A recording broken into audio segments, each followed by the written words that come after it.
I hate social media. I want to say that out loud because I think it's important context for everything else I'm going to tell you today. I hate what it does to people, the comparison, the performance, the pressure to project a version of yourself that's slightly better, slightly more polished, slightly more successful than the truth. I watch people contort themselves on LinkedIn, writing things they'd never say in person, adopting a voice that doesn't sound like them, manufacturing enthusiasm for things they don't actually care about, and it makes me uncomfortable, deeply uncomfortable. And I say this as the CEO of a company that helps executives build their LinkedIn presence for a living. The tension there is real. I'm not going to pretend that it isn't, but I've spent a lot of time sitting with it. And what I've come to understand is that the thing I hate about social media, the inauthenticity, the performance, the gap between what people project and who they actually are, is exactly what I'm trying to help leaders avoid. Because there is another way to do this, a way that doesn't require you to become someone you're not, a way that doesn't require you to fake enthusiasm or manufacture vulnerability or say things that feel hollow, a way that actually makes you feel more yourself, not less. That's what this episode is about. And I'm going to start by being more honest about my own experience than I usually am in public, because I think that's the only way to make the case credibly. This is Cultivating Executive Presence. I'm Justin Asiri, and this is episode 10, The Reluctant CEO. Let me be specific about what I mean when I say this is hard for me personally. I've been posting on LinkedIn for over 4 years, hundreds of posts. I've built a company around helping other people do this. I believe in it more than almost anything I've built professionally. And it still stings. When I put real thought and intention behind a post, when I sit down and try to articulate something I genuinely believe, something I've worked hard to understand, something I think might actually be useful to someone, and it lands in the void, that stings every single time. 4 years in, hundreds of posts in, and it still stings. And here's what I've noticed about the particular flavor of that sting. Most people assume the fear is negative feedback, that you'll say something wrong and someone will call you out. And that public humiliation is what keeps leaders from posting. And yes, that's real. That's a real fear. But in my experience, it's not the worst one. The worst one is being ignored. At least if someone pushes back, there's a conversation. At least if someone disagrees, they're engaged. Being ignored, putting something out that you genuinely care about and having it just disappear into the scroll is honestly more gutting. It's the equivalent of telling a story at a dinner party and watching everyone's eyes drift away. You'd almost prefer the heckler. And I think about stand-up comedians. The ones who are really good at this talk openly about bombing, not a hostile crowd, just a quiet one, and how that particular silence is one of the hardest things to sit with as a performer. They also talk about how you never fully stop feeling it. The sting doesn't disappear with experience or reputation or sold out shows. What changes is that you stop letting it stop you. The comedian who bombs on Tuesday takes what they learned, refines the set, and goes back on stage on Thursday. And here's the thing, the best ones aren't going up once on Thursday. They're doing 5 sets that night, sometimes more. The more repetitions, the faster the refinement. The failure isn't a verdict. It's a data point in a process that only works if you keep showing up. That's exactly my experience with LinkedIn. 4 years, hundreds of posts, the edge is still there. The discomfort before hitting publish is still there. The sting when something doesn't land is still there. And I think that's actually the most honest and useful thing I can tell you, because a lot of the advice around LinkedIn visibility implies that at some point it becomes easy, that you develop a thick skin, that you stop caring what people think, that you find your groove and the discomfort fades. In my experience, no, it doesn't fade. What changes is that the discomfort becomes purposeful, and that's a completely different thing. Let me give you a specific example of what I'm talking about, because I think the abstract version of this is too easy to dismiss. Each year I go on a silent meditation retreat. A week, no talking, no phone, no outside contact. It is one of the most meaningful experiences in my adult life. Meditation has been a genuine practice for me. I've done over 2 months of silent retreats across different periods, and it's shaped how I lead, how I think, how I show up for my team and for my family. I wanted to share that on LinkedIn, not because I thought it would perform well, not because I'd calculated the engagement potential of vulnerability content, but because it was real and because I genuinely believed that the connection between contemplative practice and effective leadership was something worth exploring publicly. So I spent real time on it. I thought carefully about how to articulate something that's inherently hard to put into words. I tried to write something honest about what it actually feels like to sit in silence for days and what comes out of that, and why I think leaders underestimate the value of it. And it fell totally flat. Not horribly, not zero engagement, but relative to the time and intention I put in and relative to how much that experience meant to me, the response was be quiet. And here's what's interesting about the experience in retrospect. The post didn't fail because it was bad. It probably failed because the content of the post, silent meditation, contemplative practice, inner work, wasn't what my audience on LinkedIn was there for. They follow me for insights about executive visibility and leadership presence in building a company. The Venn diagram between people who follow Justin on LinkedIn and people who want to think about meditation right now is smaller than I thought. That's a data point. A frustrating one in the moment, but a useful one. Because it taught me something important. Authenticity alone isn't a strategy. You can share something completely genuine and completely true and completely important to you and still miss your audience. Not because the content is wrong, because it doesn't land at the intersection of your experience and their interest. I still believe in the value of contemplative practice for leaders. I still think it's worth talking about. But now I approach it differently. I look for the moments where that experience connects to something my audience cares about, not as a performance, as a translation. That's the difference between vulnerability as self-expression and vulnerability as communication. And it took a post falling flat to teach me the distinction. Here's something I've observed across hundreds of clients, and it has become one of the things I'm most certain about this work. The leaders who are most reluctant to post, the ones who resist the hardest, who take the longest to get comfortable, who are most worried about how they'll be received, are almost always the ones who generate the most powerful response when they finally do. Let me tell you about a client I'll call Rachel. Rachel is a venture capitalist, brilliant, deep. She has a perspective on early stage investing and founder development that's genuinely unusual. The kind of earned, specific insight that only comes from years or even decades of doing the work quietly and well. She is also one of the most private, most introverted people I've worked with. Extremely shy, not performatively hungry, not performatively humble, actually uncomfortable with the idea of putting her name and her voice into a public forum. Getting her to write her first post was a project. She was nervous in a way that was palpable, not about the quality of her thinking, but about the act of being visible, about putting something out and having it be out there in the world attached to her name. We worked through it, we got her comfortable with the content, and then we published. The response was unbelievable, an outpouring.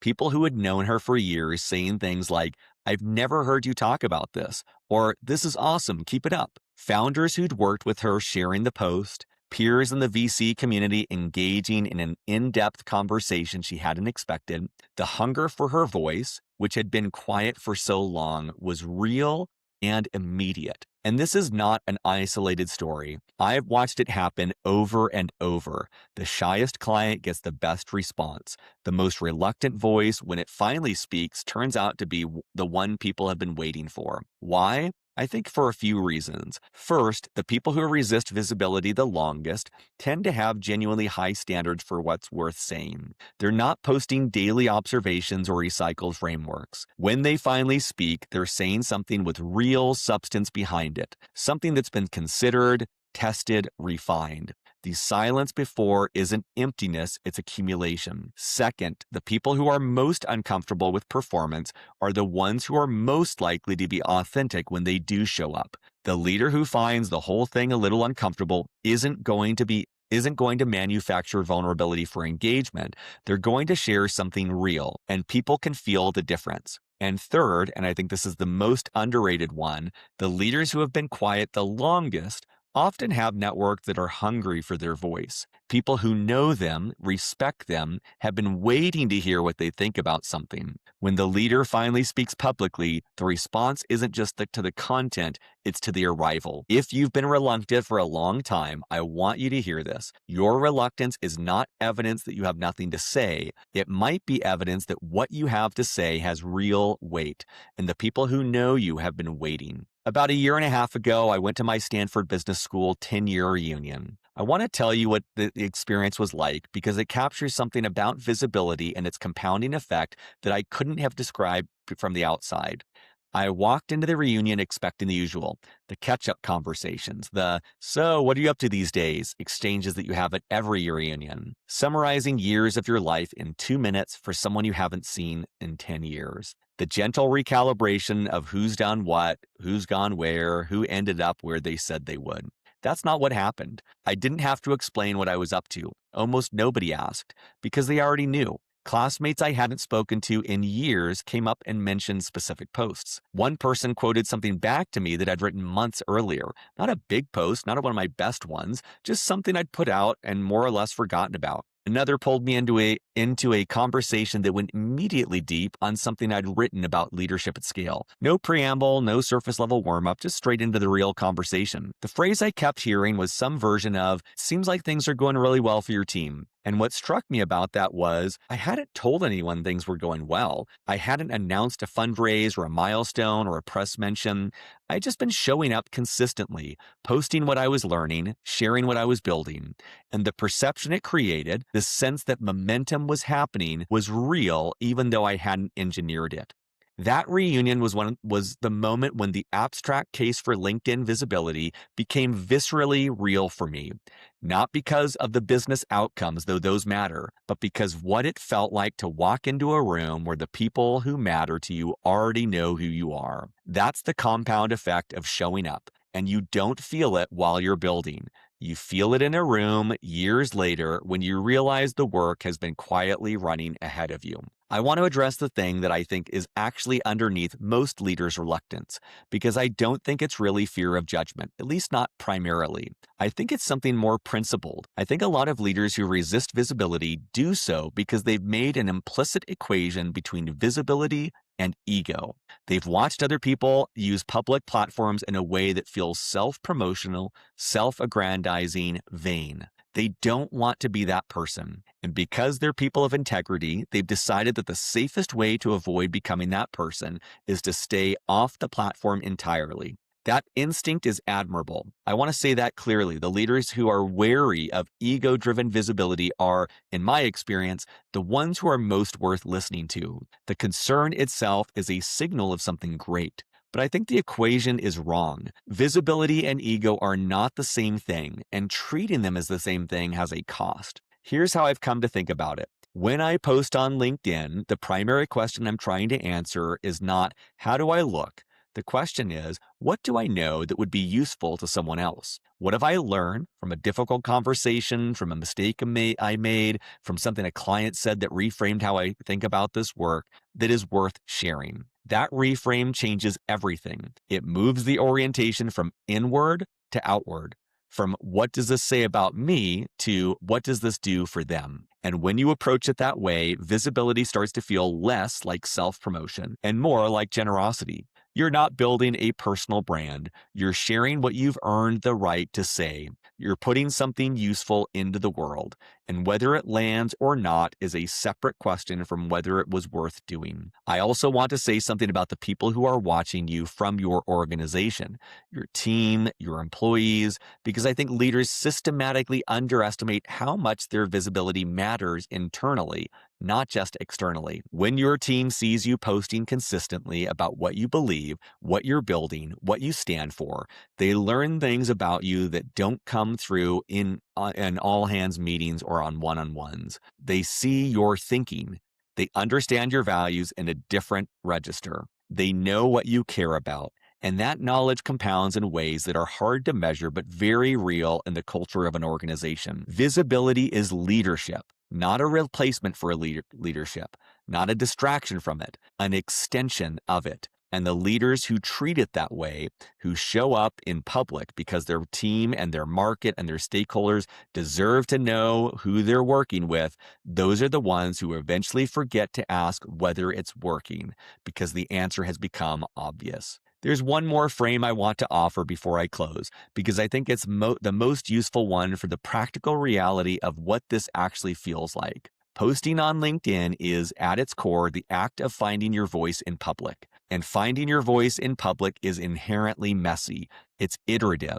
It requires you to say things before they're fully formed, to share ideas that aren't polished, to discover through the act of writing what you actually think rather than knowing it before you begin. I would love to show up with fully baked ideas every time, ideas that have been rehearsed and refined and tested in private until I know exactly how they'll land. The reality is that a lot of my experience posting has been the opposite, figuring out what I believe by putting it out there and seeing what resonates and what doesn't, finding my audience by discovering who responds and who doesn't, finding my voice by using it imperfectly, repeatedly over time. I think about comedians in this context, and specifically Trevor Noah. The thing that strikes me about how Noah talks about his craft is that bombing, truly bombing, standing in front of an audience that doesn't respond, is understood as part of the process. It's not a verdict. It's data. The comedian who bombs on Tuesday takes what they learned and refines the set and goes back on stage on Thursday. The failure isn't the end of the story. It's a chapter in the development of something that eventually works. And I think about that when a post doesn't land. And I won't pretend it makes the sting go away, because it does, but it does change what the sting means. The meditation retreat post fell flat, and I learned something from that. The posts I've written about leadership and team dynamics and building a company have landed well, and I've learned something from that too. The data is imperfect and sometimes confusing and occasionally demoralizing, but over 4 years it has told me something real about what my audience needs from me. And I am better at this now, not because the discomfort went away, but because I've accumulated enough reps to trust the process even when any individual post disappoints. That's what I want for you. Not the absence of discomfort, the accumulation of reps. Because your voice, the specific, particular, hard-won perspective that you've built through years of experience in your industry and your organization and your life, that voice is worth finding, even in public, even imperfectly, even when some of it doesn't land. The leaders who never post don't build a worse presence than the leaders who do. They build no presence. And in a world where perception precedes every conversation, every hire, every investment, every partnership, no presence is not neutral. It's a disadvantage that compounds just as surely as visibility does. So let me close this out. I hate social media. I said that at the top and I meant it. The comparison, the performance, the inauthenticity, those things are real and I don't want any part of them. And I post consistently anyway. Not because I've made peace with the things I hate about it, but because the version of LinkedIn I'm trying to practice has nothing to do with those things. It's not about performance. It's not about personal branding. It's not about projecting a version of myself that's better than the truth. It's about sharing what I've learned in my own voice with the people who are trying to figure out the same things I've been trying to figure out. It's about being useful. It's about showing up in a way that my team and my clients, my market can see, not because I need to be seen, but because the work deserves to be visible. 4 years in, the discomfort is still there. The sting of a post that doesn't land is still real. There are still days when I'd rather not do it, but I keep going to the Stanford reunions and I keep walking into rooms where people already know what I'm building. And I keep getting texts from Matt or the version of Matt and whoever's network I've reached out to without knowing it, who introduces me to someone who becomes a client because they've been reading in silence for years. The discomfort is the price. The compounding is the return. And the leaders who've been most reluctant, for the Rachels who have a voice that people are hungry for and don't know it yet, I want to say this one more time. The silence before you post is not emptiness, it's accumulation. And when you finally speak, the response is going to surprise you. Start there. I'm Justin Asiri. Thanks for listening. This is Cultivating Executive Presence.